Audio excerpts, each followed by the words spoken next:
Imagine someone slaps your mom or slaps your missus and you can't do anything about it. Watching back and she goes, don't forget. I was like, what? Forget what? Where it comes from is our history. It comes from our shaheeds. It comes from our rich history of warrior lineage. You're getting beaten up now in front of your sisters and your mom. Like, are you a man? That was deep. We're very hard, bro.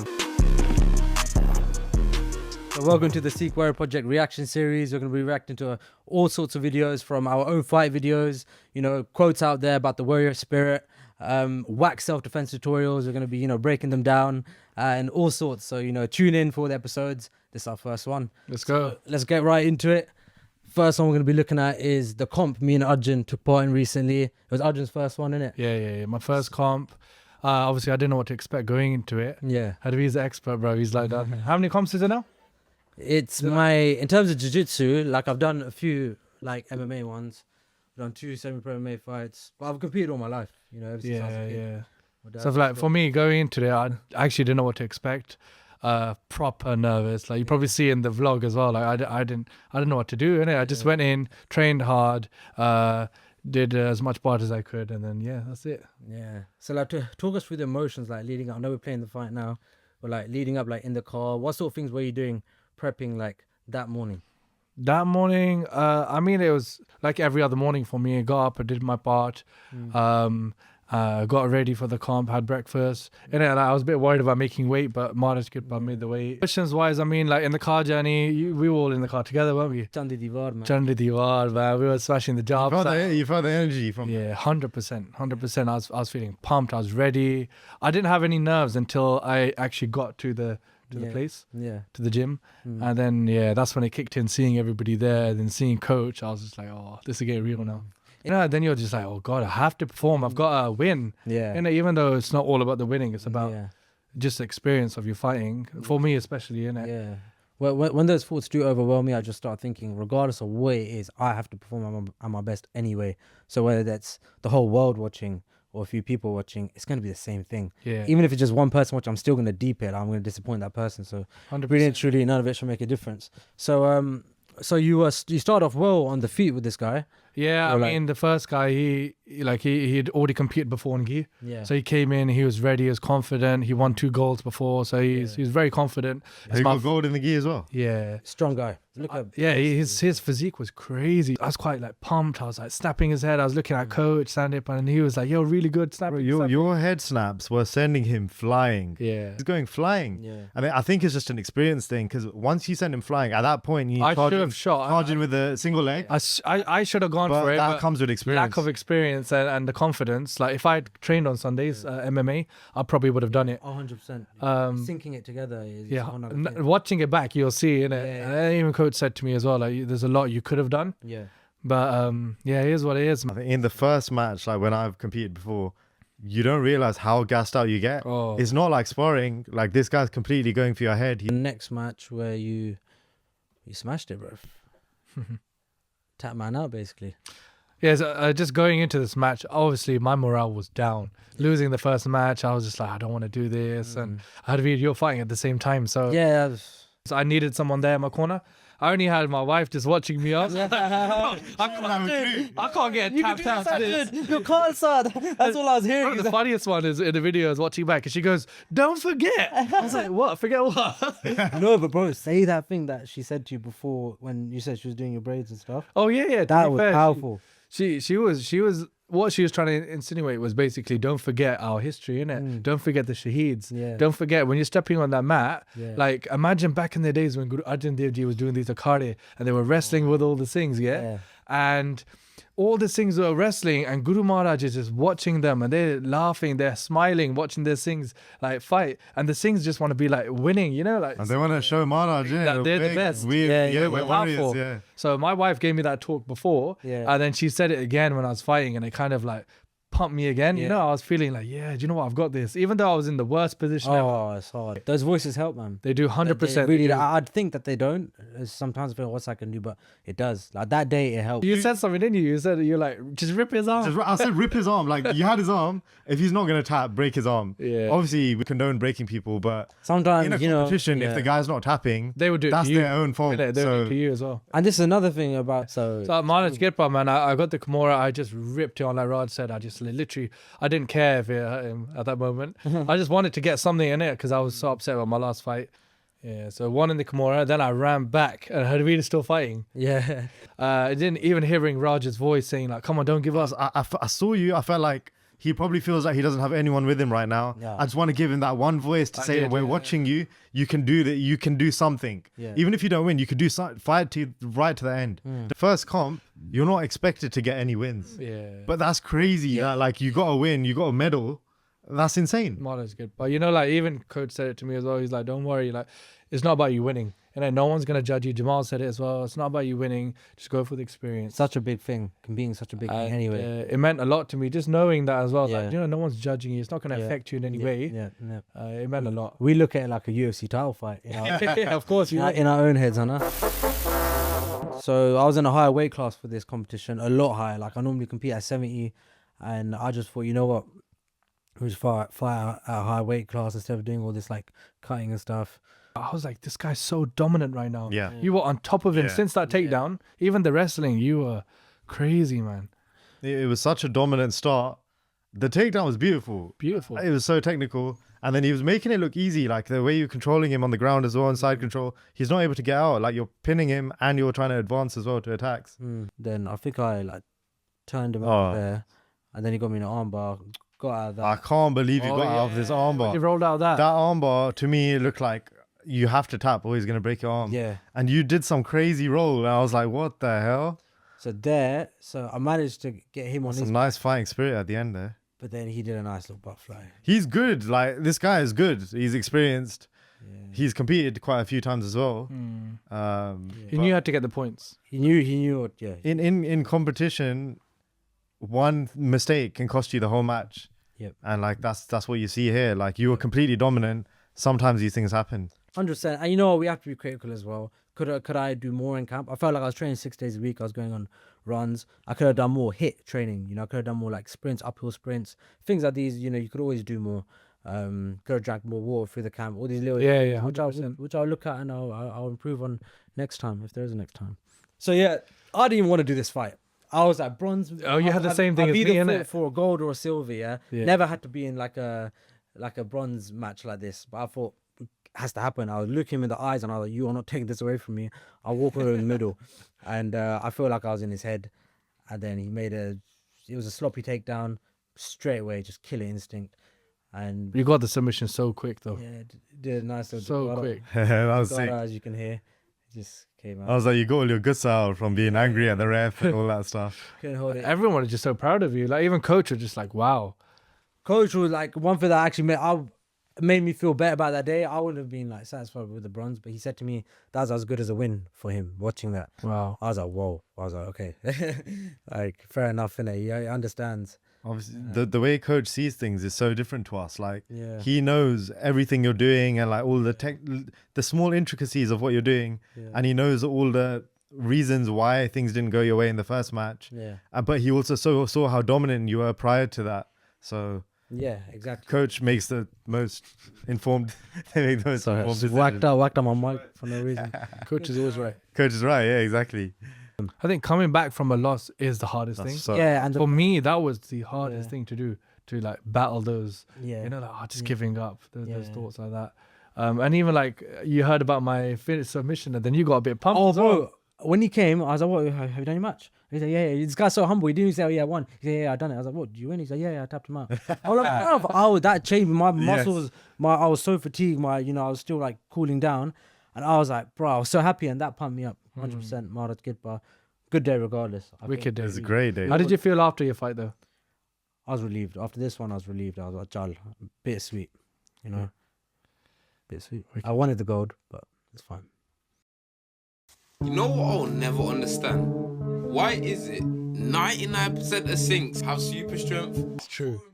Why do I have super strength? Bro, when he says this, I think of the guys in the gym. I think of Arjun, who's so strong for some reason. Like, I know you go gym, but you don't really go gym. Like, you don't really do weights like that. And then Mehrinder Singh. Yeah, Sukhdeep Singh, Singh. yeah. Well, I don't know, what are you guys eating? Like, are you doing extra You know pot? it is the I don't part, innit? understand. It's the Nityanam, innit? Like you know the secret sauce, bro. I feel like I'm think- so much stronger than obviously, these guys. like- They must spar them, and they're just way too strong. Excluding me, I didn't do no part, yeah. Yeah. But definitely some of the good Sikhs, the things that come to Beast, I don't know what it is, man. They are super strong. It's true. What this guy is saying is true, man. It's like they have this different BS about them, like killer mentality. Like even people are saying that these things spar too hard. Yeah. It's like they can't tone it down. Even I think that I'm a Sikh myself. I think these things spar too hard. And it is that warrior spirit. It's what we've come from. Them lot are throwing balls about 254 yards. Or the bangs are just look like yo. Go on, no, Joe. If you're ever in a fighting situation and you've got your Asian brethren there, you got yourself. I don't understand what he's saying. His accent is. With that elbow, put it in the fucking arm bar. Don't do the show properly. Throw man out in a fucking headlock. He's doing his translate. Bunch of beast fighting. Can't like it is. Come see where budget women's I don't class. understand. It's a Is there women's something in class, the blood? Is there something in the food? I need to understand. How do I? That's what it how do I is. acquire That's this it, bro. strength? Blood. It's our blood warriors. man. What you guys have, it can't be natural. Like, it's different. It's just different. Go on, Arjun Singh. That goes on. Explain to us where it comes from. Where it comes from is our history, innit? It comes from our shaheeds. It comes from our rich history of warrior lineage. You know what I mean? Like, think about the time when Guru Gobind Singh Ji Maharaj started the Holla Mahalla tradition. You know that? Where other people in the country, and the Hindus were chucking color and celebrating Holi. And then Maharaj is like, yeah, but we're going to celebrate it with real colors of blood, red, you know? And then they practice like war simulations. Can you imagine that? You know, at the time in the 1600s, 1700s, and Maharaj is just like doing these mock battles. And people watching on, the enemies, the Mughals are watching on thinking, yo, these things are crazy. They're actually like practicing war as if they're fighting each other. Practicing for when we're gonna fight them. They call Baba Deep Singh Ji the Jinda Shaheed. So they would go into battle as if they already they've gone to the afterlife. Yeah. They're that fearless. They're not worried about getting caught. They're going in as if they've already given their life. That's different level. It's different level, man. Imagine, was it Money Singh Ji? By Money Singh Ji. He's literally saying, so the executioner started from his wrist. Yeah. And he said, well, follow the instructions, mate. You say band katte hoya. Yeah. Innit? And you started at my wrist. He said, Hang on a second, mate. that my limb starts here. He said, do You your know? job properly, mate. You know what I mean? This is what level. To answer your question, you're absolutely right, young brother. Yeah. You're right, mate. Yeah, you're around the right things. You know, you're around things that aren't just, you know, like lazy and actually, you know, like embracing that warrior spirit. So so Baba Deep Singh used to carry a kanda. What? How much did it weigh? Like 20 kilos, I think. 20 kilos. 20 plus. 20 kilos. I can't even curl that. And he's holding it around his arm. It's amazing, man. That's where we come from. That Singh is talking about us in a great light, as we should be spoken by. He's got the right impression. But you've got this guy here talking about what he's heard about Sikhs. And he's saying that people have said this to him. And Shall I tell you the most randomest fact that I learned today? Random. Yeah? random is, can't speak English. I asked a Sikh guy, are you allowed to have alcohol in your religion? It was just a random conversation. A guy had a turban on. He was just sitting there. I just thought, why not just chat to him, you know? So I chatted to him and he said, no. I was like, bro, genuinely, I thought Sikhs were allowed to have alcohol in their religion because the amount of Sikhs that drink is just unbelievable. Like, I've genuinely associated drinking with Sikhism, which is kind of bad. Like, every time I see a Sikh, they have like alcohol and smoky kind of smell. So it was alcohol and smoking. It was allowed. He's not really hating. He's just going off of like what he's heard, and it's an impression a lot of people probably have. Like, I've heard it in the workplace as well. People are like, oh, you guys are allowed to drink in your religion, right? I know. So I think we all know like what it comes from is, you know, we have, like the other guy was talking about in the previous video, like we have this energy, we have this crazy energy that beyond imagination. Yeah, beyond imagination. So if not channeled in the right area, you will go very, very far in the wrong direction, as we can go very, very far in the right direction. You know? And we've done the greatest things in the battlefield, but then now, if not channeled in the right area, it's, as you can see, people are, you know, like... I think another thing that's harmed our reputation is the Bollywood industry, innit? And like, you watch these films back in the days and they just show sardars or people with dastara and turbans and they just drunk. Yeah. And that's just And they make him out to be the jokers and the Jokers. comedians and stuff. Yeah. so like obviously that's a bit sad. That's what's happened. It's a 100%. reality, Yeah. but it's for us to change that. Innit? That's why we're doing this. That's Exactly. Sick Warrior Project. That's what we're all about. That is what we're about. We, you know, as at the end of the day, we're in Galjuk. Like these things are going to be happening around us, but we can't accept it as our norm. You know, it's a shame a lot of these things are going into the norm. You know, even a lot of people will look at things and think, oh, you guys are allowed to trim your beards, though, aren't you? But really, we're not allowed to, right? It's not like we're judging the people that do. You know, it doesn't take anything. We're not saying that we're better than these people, but it isn't how we're meant to live, right? We're obviously meant to stay completely natural, accept hukum, exactly the way things are going. Treat our bodies like a temple, Exactly. right? Look at everything like a gift. So it should all be kept. There is a temple. Maharaj says, "Man tu jot swarup hai apna mool pashan." Innit? Why don't you recognize yourself? You are the temple of Vaheguru. Exactly. We're about to watch a video on David Goggins. Obviously, you don't know his vajad in terms of, you know, being a warrior, going for runs and all this stuff, you know, testing your resolve. He's a G, bruv. And Crazy, man. His you know, his strength, his The way he pushes the limits of the human capacity, like you think there's a limit, but he keeps breaking them somehow. scariest thing I've seen him do is literally got his hands behind his back tied and his feet tied, and he's in Barney, and he's just, because I always think all these other things, I could go for long runs, I could do this, but that, bruv, shit. knowing that you're about to drown, and you just got to keep doing. I'm bare scared of water, innit? No, I'm not scared of water, but I'm not scared of water. But what it is I don't know how to float. Yes, I can swim, but I can't float. So We need to sort that out. We need to sort that out, bro. Sick Warrior Project number one. This guy, project. Sikh Warrior Project swimming classes, guys. Let's listen to what this guy has to say. Like warriors think. Oh, my You're very privileged. I chose this world to be a warrior. Now, and I would choose it again if I came back to this world. wow. But the mentality of a warrior is very different than normal mentality. You must be that person on that door, get ready to open it, thinking to yourself, if I die, so be it. The only way you can go in that door is knowing there's a great chance you're gonna die. It's like being a SEAL, you train with live ammo. You jump on an airplane, everything you do, you could die. So to be a warrior, why people don't understand me, I'm glad you don't understand me. Merry Christmas, good on you. Because being a warrior takes a whole different mindset. A whole different mindset to know that there's a great chance I may not be in the military. Like I was in for 21 years. I'm lucky. Wow. So Marlon's good, but we're trying, innit? Like every day we're trying to get to that level, you know, where we have no fear. And we're not going to do it without our Barney. You know, this no fear mentality doesn't come without our Barney. And it's like what he's saying is so similar to how Sikhs should be thinking. Like, you know, we wear Garbans. It's not just for show. It's for if something happens out there, even if it's to someone else. Like think about it. If someone's getting stabbed, yeah, someone's, you know, getting threatened with a knife, we have to jump in there. We have to go there. We have to forget everything. You know, our family's waiting for us at home. We have to forget that. We have a duty to do because our Guru has given us a hukum that we have to wear shastar. So we've got a duty to defend that person's life, even if it means our life goes. So that mindset is why we need to embrace martial arts. We need to put ourselves into uncomfortable situations, you know, things that we don't want to do, not just sit on our phones scrolling, eating crisps all day. We have to do these things because think about it, you've got families, you know, you've got sisters. What if something happened to them? You know, and like, cool, you may fight back for about 10 seconds, but what if that guy goes gym and that guy and you don't even go gym and he's been on the treadmill and that's it? You're getting beaten up now in front of your sisters and your mom.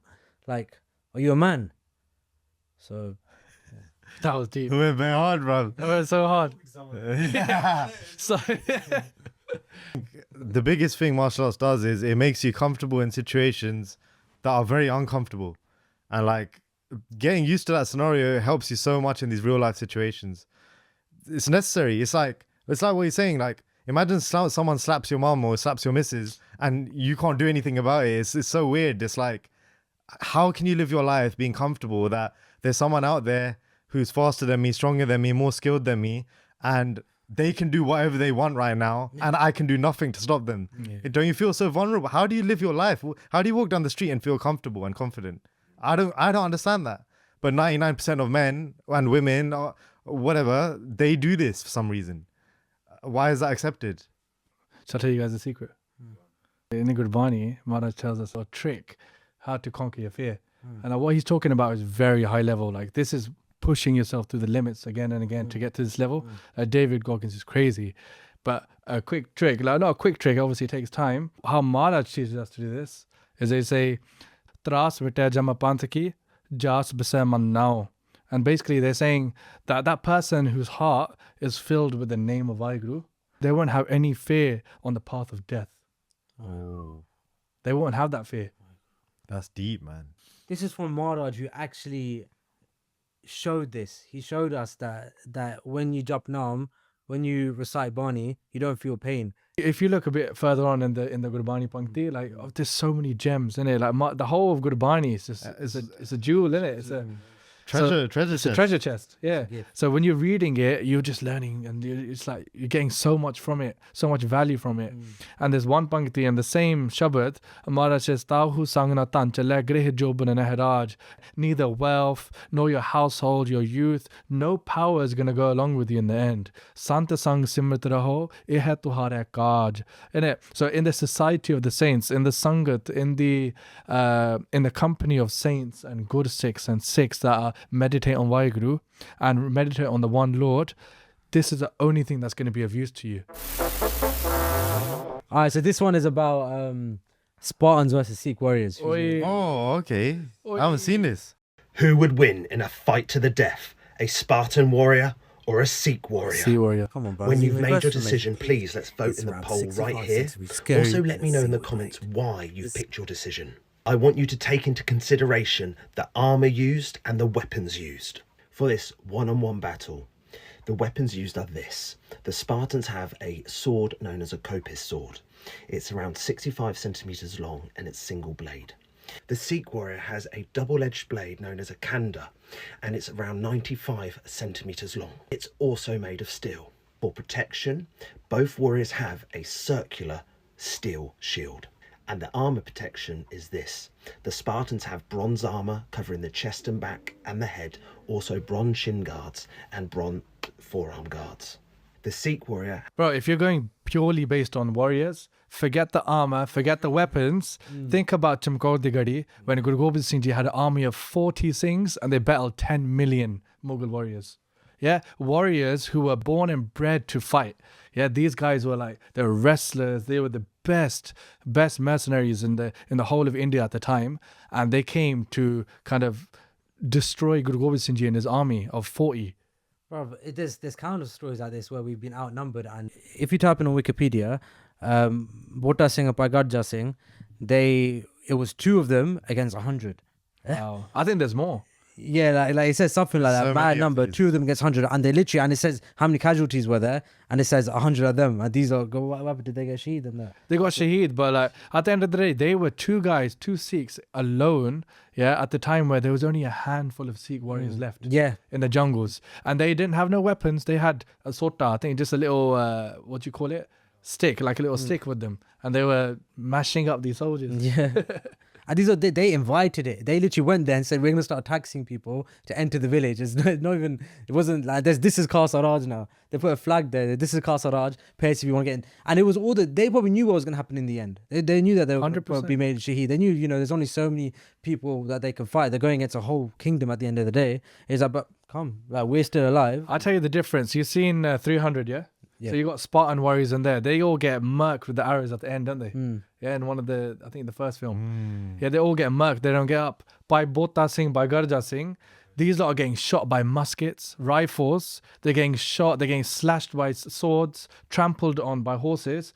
They're still getting up. Bro, They're still walking. They're still like getting up on one leg and like doing their thing. bro, forget that. You talk about them, the Spartan warriors taking arrows, getting shot down by arrows. What did Guru Gobind Singh Ji say to their own son when they said to them, when they're firing arrows at you, I want to see all the arrows in your chest. I don't want to see any arrows in your back because I want to see that you're facing the army directly. Vaheguru. You don't cower away from battle. You go into it wholeheartedly. Right. That's the level. Vaheguru. This is the difference, man. So to whoever's watching this video, who has seen this video, just know there is no battle. There's no comparison. There's There's no comparison, man. Mr. Tate. I mean, the Sikhs were supposed to be a warrior religion, but I haven't heard about Sikhs fucking up anybody in a long time. Hindu. This guy, bro. Oppose it. What's this guy? Who is I that? don't, the Hindus that made this one, isn't it? They're trying to back their case. I don't know what Tate's talking about. This guy's hiding in Romania from the government or something. Look at us. Look at what Guru Gobind Singh Ji turned us into. He goes, even if you wanna hide, you can't. You have this image, you have the star, you have this long beard. Look at your form. You can't hide. You can't. You're a warrior and you'll face everything straight. Yeah, at the end of the day, like he's talking about one section, but like the whole world, you know, like the testosterone levels is the lowest it's ever been. So that's the state of the world you're talking about, you know. Nostalgic now, isn't it? Yeah, that's just the state of the world. But trust me, the spirit has And always been alive. He's saying, what have the Sikhs done? Listen to me, yeah. The Sikhs don't go out there and brag about what they do. They do it and they do it gupt. And that's who we are, isn't it? We don't need to go out there and be like, yo, we did this, we mashed up this one. Like, Bro, it wasn't even that long ago, AE4. Look at what the Singhs did in AE4. How can you... This was the most recent thing, AE4. You just need to look at that and that'll give you your answer. Countless things have happened since then, but this, like he said, the Singhs aren't out there like trying to big themselves up. They don't need to be in front of a camera showing off in front of people. It's gonna be jokes, bro. Look at this. I haven't seen them yet, so I'm excited to watch this firsthand. I've seen it on Instagram. Firstly, bro, So who, the minute I watch this, I'm turning my phone off. Because why are you wearing a pinky? oh yeah. I don't think she's a black belt either. I'm sure she is.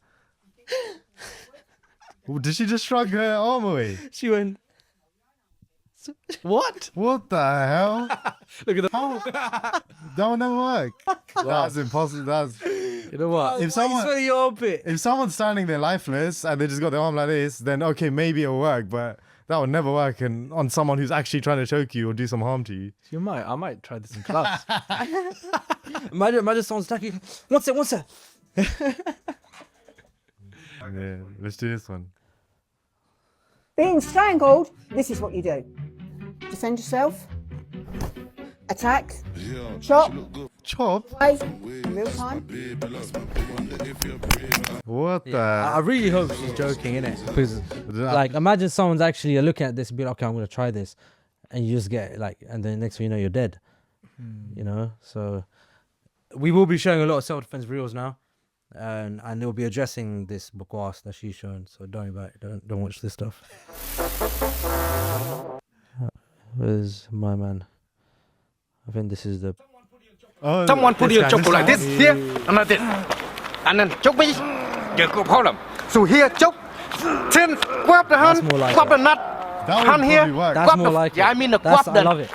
pull the flipping goddamn thing off.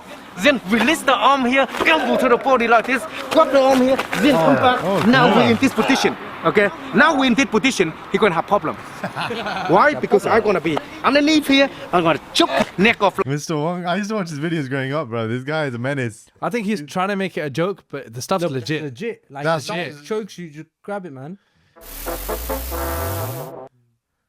I'm interested to see your lot's opinion on this sort of Aikido stuff.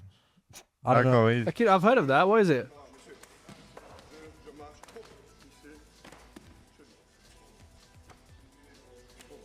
Nah, no way, bro. But I think the biggest issue is,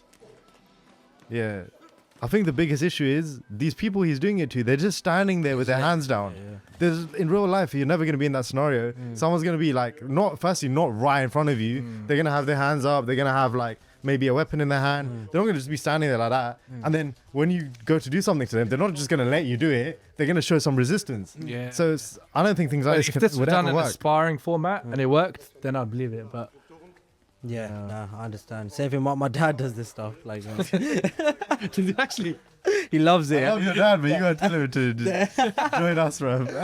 Joyce, he's telling me, yeah. He's like, so he's basically showing me a video of his coach showing him something, and his coach has a skirt on, yeah. And I'm like, where's your skirt? And he's like, I get that one on black belt. oh wow. The black guys wear skirts. Yeah. And then me and my brother always joke. I was like, oh, you're off to your ballet class now.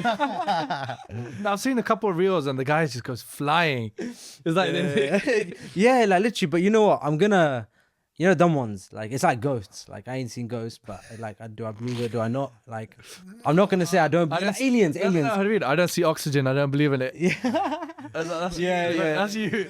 It is. It's like, I'm sure there's some truth in the respect that like using their weight against them and the momentum and stuff. Like, we do these things in jiu-jitsu anyway, but like the way they're showing it, especially this video, come on. It would be like real stuff that you can use in a sparring practical situation when someone's reacting, giving you resistance, and then like when your attack fails, what can you move to next and stuff like that. And these are the systems that we learn in MMA, jiu-jitsu, wrestling, striking. You learn these systems because not one technique always works.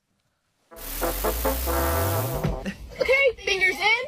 Okay, seatbelt comes off. What you doing? Go. Loop in.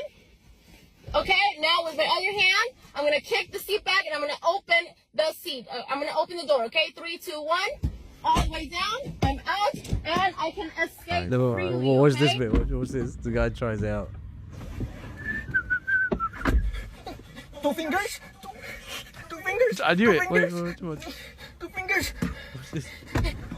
I can escape. That's the funniest. Have you seen the other one where the guy tries to put his seat back, but it's electric? So he's like, ding. It's just taking very long. That'd be funnier. It's not the best advice. I would recommend that in that situation, before you get in your car, check if anyone's in your car. Oh, lock your car. Yeah, lock your car firstly so no one gets in. Top 5 best martial arts in a street fight. And number 1 beats them all. In number 5, we have Brazilian Jiu-Jitsu. If you end up on the floor with one of these guys, it's game over for you. These lot specialize in chokes and snapping limbs. In number 4, we have boxing. Most street fights, people just end up throwing fists. Number 3 is kickboxing. This has everything that boxing has, along with kicks and knees. These lot will boot you in the head and kick out your legs. Number 2 is wrestling, because these guys specialize in taking people down. Most people don't even know how to defend takedowns. Number 1, the best martial art for a street fight has to be Muay Thai. With elbows, kicks, knees, punches and clinching. I kind of agree with him for the most part. I think jiu-jitsu should be a little bit higher up. I think maybe jiu-jitsu goes above boxing, I think. And wrestling, I think. I don't think boxing goes above, I don't think anything goes above wrestling apart from Muay Thai. I think if you just have wrestling and Muay Thai, I think you can probably beat anyone, like 99% of people. I think it also depends if you're talking one-on-one or if you're talking multiple people. If you're talking one person against multiple, there's no way that you want to go to the ground. And then you're useless if you're just a jiu-jitsu fighter. You need to have the stand-up. You need to have your elbows, knees, front kicks, all this stuff. Use these all in your arsenal to get away from your opponent, keep the distance. But then if you are in a one-on-one fight, for me personally, I would much rather take them down and attack them on the ground. That's my preference anyway. And then it's like more controlled as well. Like I don't have to risk accidentally killing the guy by like elbowing him and he hits the floor on concrete and he can die. At least on the ground, I can control him and, put him to sleep and then wait for the police to come. Yeah. For me, cool. Yeah, jiu-jitsu is my favorite. I love jiu-jitsu. At the same time, striking's so fun as well, and I love it. And I get what you're saying about Muay Thai fighters. You know, the clinch game, like it's deadly, it's lethal. I feel the most safest. I feel like a weapon. The fact that I know how to, break limbs and put people unconscious. But at the same time, that without knowing how to throw my hands, because you always need to do that, maybe as a first line of defense sometimes, I would feel very sort of like Nunga without knowing how to throw my hands. And it's like having like a t-shirt on with no shorts on. So what's your rating then? My rating would be, I'm going to be biased and say Muay Thai 3. Sorry guys, sorry Manjosh, sorry Jas Singh, and sorry Trigan Tindi. I think it goes number 1 Muay Thai, man. But yeah. Yeah, same. That's just me, and I'm probably being a bit biased. But second will be jiu-jitsu, and first will be wrestling. It's evident. Wow. It's evident, man. Like in UFC, like these are. Sometimes I wish that I was doing wrestling from a young age. Yeah. The conditioning that it instills in you. It's like you can even you see the the wrestlers, they come and go into the UFC and they're all just doing good in the UFC just because even their striking is so good because they come at you. But you see, even at jiu-jitsu comps, there's the wrestlers that win because they're just so good at taking you down, holding you, pinning you. Yeah, it's just really good base to have, man. Really, really good But base. their mindset is the best. Yeah. They're so physical, like their conditioning is so hard. They're used to going beyond their limits and then just carry on pushing through that. And their endurance is crazy. This is Tate Slade. BJJ is absolutely useless outside of the cage or your dojo. It's useless on the street. It's useless. You can't do a double leg takedown on concrete. You're gonna fuck yourself up. Even if you do take him down to the ground, many submissions don't work if he can bite or if he can scratch your eyes or if he can pull a knife. You don't know if he has friends. You're gonna take him to the ground, put him in an arm bar, and his friend's gonna football kick you in the head or curb stomp you, and you're gonna die. I'm gonna die. All right. Firstly, it's not always a double leg takedown you have to do to get someone's leg. Yeah, you don't have to slam your knees to the ground. There's ways you can do it without going to your knees. And body lock takedown, you see Khabib do it all the time in UFC. You know, knees don't have to touch the ground. So that's the first thing. And second thing is this eye gouging stuff. You know, we can eye gouge too. You know, we can put them in a position that we want, and we can, you know, we can get our keys, poke our keys in your eyes. We can be dirty as well, you know, but we'll be able to do it better because we will have restrained you. Wow. You know, so yeah, so it's not the same thing what you're saying. Yeah, there's always a risk you can get kicked, but even like a normal fight, every normal fight ends up going to the ground. Yeah, there's a risk of someone kicking you, but bro, I'm telling you, if you're like a blue belt plus here in jiu-jitsu, even worse, imagine you're a brown belt, black belt in jiu-jitsu, you've taken someone down to the ground, bro, quickly heel hook, yeah, snap the guy's ankle, that's it, you're out of there, gone, bye. Yeah, I mean, so trust me, you don't understand how much a black belt understands the body mechanics and how quickly they can just tear you apart. So yeah, sharp Tate. I completely agree with that. The only thing I agree with Tate on is multiple attackers. If it's a multiple attacker situation, I feel like going to the ground is pointless and you put yourself in a real bad situation.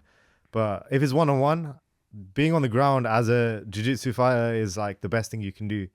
And like even a blue belt who's just the second belt you get in jiu-jitsu, if you're a blue belt against an untrained opponent, even a person who's bigger and stronger than you, there is nothing that guy can do to you to stop you from putting them to sleep, breaking your arm, breaking your leg. They can't stop you.